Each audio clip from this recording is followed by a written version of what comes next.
Гильдия Эйпс покидает классику. Пару дней назад глава коллектива Майтос на стриме на фоне уходящих игроков из гильдии сообщил, что все, пора завязывать, чем вызвал действительно шок среди его аудитории. Действительно, такое услышать было очень неожиданно, учитывая, какое влияние оказал Эйпс на WoW Classic и какой след в ней оставила. Большинство даже не поверили его словам, я в том числе. Мне почему-то показалось, что это все какое-то кратковременное помутнение. Знаете, как это бывает? Сгрустнул чуток и в расстроенных чувствах ляпнул. Ну его, пошло все куда подальше, ухожу из игры. А на следующий день стримишь WoW как ни в чем не бывало. Часто такое можно услышать от крупных стримеров, поэтому поначалу вполне можно было отнестись к его словам с недоверием. Но, как оказалось, все серьезно. Это было взвешенное окончательное решение. И как прокомментировали игроки, которые близко знают Майтоза, если он что-то решил, значит так тому и быть. И решение уйти из World of Warcraft окончательное. Так кто же такие эти Эйпс? Уверен, у меня на канале, на который вы, конечно же, подписались, отметив колокольчик на все оповещения, потому что вы самые мои лучшие зрители, и, конечно же, хотите поддержать канал, наверняка присутствует кто-то, кто не слышал об этом европейском коллективе. И очень удивлен, почему данному событию уделили столько внимания различные игровые издания. Неужели в мире видеоигр закончились все интересные события, что стали постить о каждом игроке, кто захотел дропнуть WoW? Но все не так просто, как кажется. Давайте потихоньку познакомимся с этой гильдией. Напомню, что Эйпс на старте возрожденной современной классики от Blizzard высадились на европейском сервере Гиенос и стала наиболее известной благодаря своему первому убийству Рагнароса и Аниксии. Причем, как заявили представители коллектива, не было какого-то особенного тактического плана. Просто собрали тех, кто успел прокачаться, и сделали это. Я хочу сказать, что такое довольно сложно исполнить на одном КД, поскольку для успешного прохождения огненных недр требуется как минимум сделать квестовую цепочку на получение леек для тушения рун, а также нужно наличие ханта с транквилом для усмирения Магмадара.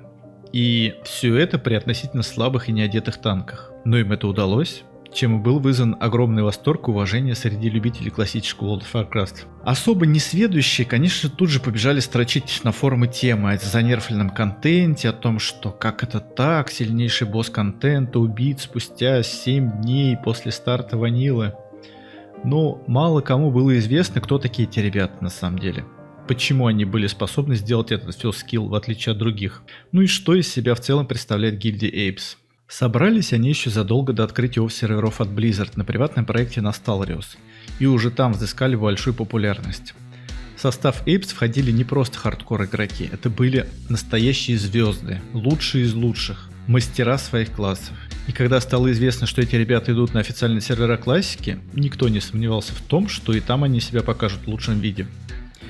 Эйпс известны не только своим первым закрытием контента на WoW Classic. У гильдии существовала своеобразная философия – быть лучшими во всем и не сдаваться ни при каких обстоятельствах. В подтверждение этому я хочу осветить один любопытный факт. Возможно, кто-то слышал историю о том, как PvP статик Эйпсов на Варсонге столкнулся с не менее сильным европейским примейтом. Я сейчас не могу найти эту новость, она была давно, и рассказываю я ее просто по памяти, поэтому не скажу название гильдии, которая вышла противника против Эйпсов, могу лишь сказать, что они тоже были весьма достойные и сильные. И эти ребята просто уперлись лбами друг в друга. Если бы это были обычные фармилы, то в большинстве случаев просто бы слили бой, чтобы не тратить время понапрасну, а потом встали в рейгу заново в поисках легкого рандома. Но тут был вопрос чести. Проигрывать никто не хотел. Битва разгорелась жаркая.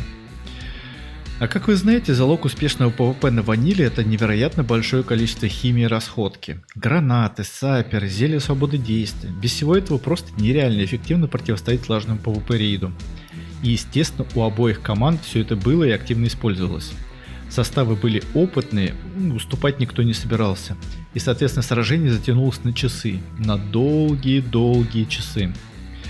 Расходка подходила к концу и становилось понятно, у той команды, которая потратит весь боезапас раньше противника, шансов на победу просто не остается. Что делать? Проигрывать? Нет. Надо было подумать. Тогда и был разработан коварный план капкан. Один из членов гильдии, предварительно затарившись всем необходимым, встал на обозначенный номер БГ и стал ждать. В то время как по команде с поля боя вышел один участник сражений и позволил войти на БГ новому игроку с полным боезапасом, который тут же восполнил недостающую расходку по издержавшимся бойцам. Благодаря такому необычному ходу победа была достигнута, а гильдия Apes еще раз доказала свое стремление к лучшему результату. PvP игроки у них действительно были хороши. Я еще помню первые PvP состязания, организованные Blizzard по Warsong, в которых Apes были постоянными участниками. И частенько победителями становились не только мейн-состав гильдии, но и второе место занимал также второй состав Apes, который разваливал конкурентов ничуть не хуже основного статика. Если не ошибаюсь, к концу второй фазы у всех игроков присутствовал 14 ранг. Ну, просто представьте себе рейд из 40 гранд-маршалов. Как вам такое?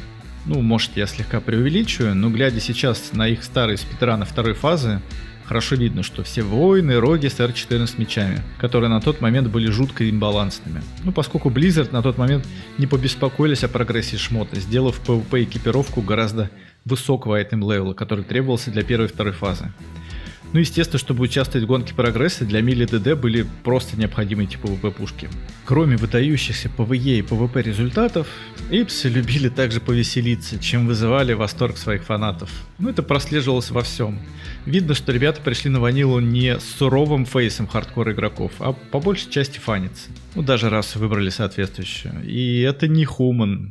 Представьте себе, играть в WoW Classic за Альянс, в котором преобладают мили-классы и не использовать топовую PvE расу для этого.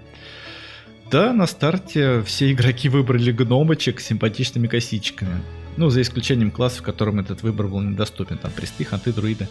Зрелище воистину завораживает, когда толпа гномих врывается в ордынский рейд и разваливает суровых орков-тауренов. Ну, такое продлилось, конечно, недолго. Ближе к четвертой фазе в гильдию начали приглашаться другие игроки, в том числе и звездные, поэтому состав пополнился другими расами тоже. Ну, пофаниться Эпсы, конечно же, любили. Если кто помнит, в начале первой фазы был очень актуален Девилозавр сет, топовый пререйд гир для милишников. Крафтился он только из кожи элитных динозавров, обитающих в кратере Унгора. Благодаря большому спросу на кожу, фарм Девилозавра старались брать под контроль люди, ориентированные заработать на бедных фуриках и разбойниках. Ребятки из Эйпсов решили и барыг наказать, и самим поугарать над неудобевающими фармерами. Группа игроков, предварительно отловив всех девилозавров, если кто не в курсе, их всего 4 на весь кратер, откатили их в укромное место, там где их тяжело было бы обнаружить случайно пробегающим игрокам, и просто держали их в шипах и слипах несколько часов. PvE шип не имеет диминишинга, поэтому держать так можно было сколько угодно, пока не надоест. Остальные же из команды снимали реакцию игроков, которые пришли фармить дорогую кожу и не могли найти ни одного моба. Зрелище, я вам скажу, ржачное. Вот представьте себя на их месте, когда вы стоите на респе 10 минут, 20, полчаса, и ничего не происходит. Впору подумать, что динозавры также вымерли в Азероте, как и на Земле миллионы лет назад. Вообще, первая фаза довольно неплохо себя обозначила в плане конкуренции среди европейских коллективов, и война за топовые споты, которые как-то могли повлиять на прогресс гильдии, велась нешуточно. Тот же Унгора просто заливался кровью игроков, и только сильнейшие могли позволить себе на первых порах получать редкие ингредиенты для крафта рейда. И Эйпсы неплохо себя в этом показывали, разваливая топовые коллективы раз за разом. К PvP был нереально серьезный подход. Глядя сейчас на старые видео, я в шоке от стратегической подготовки и сложности состава. Ну, просто посмотрите этот мув и оцените подготовку. На рейд Орды, совершающий маневр, сваливается десяток магов, ставящих всех в контроль, и заезд с тыла основной боевой группы разваливает противника без каких-либо шансов на спасение. На это можно смотреть бесконечно. А суммон игрока с сапером в тыл наступающего противника – это вообще шедевр.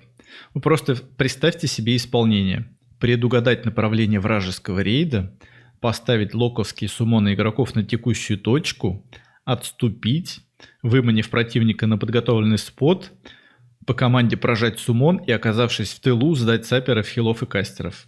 Ну разве это не великолепно? В общем, эти 2 года игры на классических мирах для Эйпс прошли как нельзя лучше. Фёрст-скиллы, победы на турнирах, яркие ивенты.